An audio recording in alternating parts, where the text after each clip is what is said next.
আপনি কি এমন একটি প্রাকৃতিক খাবারের কথা জানেন যা অল্প খেয়েও প্রচুর পরিমাণে পুষ্টি পাওয়া যেতে পারে, যেটিতে রয়েছে প্রোটিন, ভিটামিন এবং অ্যান্টিঅক্সিডেন্ট?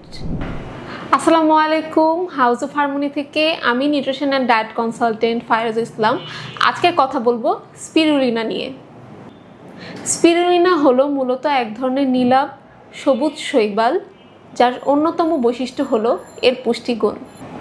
এতে রয়েছে protein, iron, magnesium, vitamin B এবং অ্যান্টিঅক্সিডেন্ট।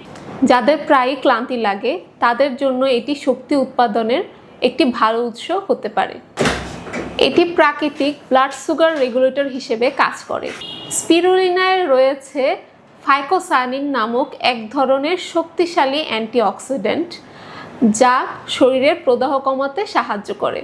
রিসার্চে দেখা গিয়েছে এটি অ্যালার্জিজনিত সিমটম কমাতে সাহায্য করে। স্পিরুলিনা এলডিএল ও ট্রাইগ্লিসারাইড কমাতে এবং এসডিএল বাড়াতে সহায়তা করে। টাইপ 2 ডায়াবেটিক্স রোগীদের ক্ষেত্রে রক্তের শর্করা নিয়ন্ত্রণে সহায়ক হতে পারে। সাধারণত এটি প্রতিদিন 3 গ্রাম দিয়ে শুরু করা যেতে পারে। পরবর্তীতে প্রয়োজন অনুসারে 5 থেকে 7 গ্রাম গ্রহণ করা যেতে পারে। তবে অবশ্যই মনে রাখতে হবে, এটি কখনোই হেলদি লাইফস্টাইলের বিকল্প নয়। এটি শুধুমাত্র হেলদি লাইফস্টাইলের একটি অংশ। সবাই ভালো থাকবেন, সুস্থ থাকবেন। আসসালামু আলাইকুম।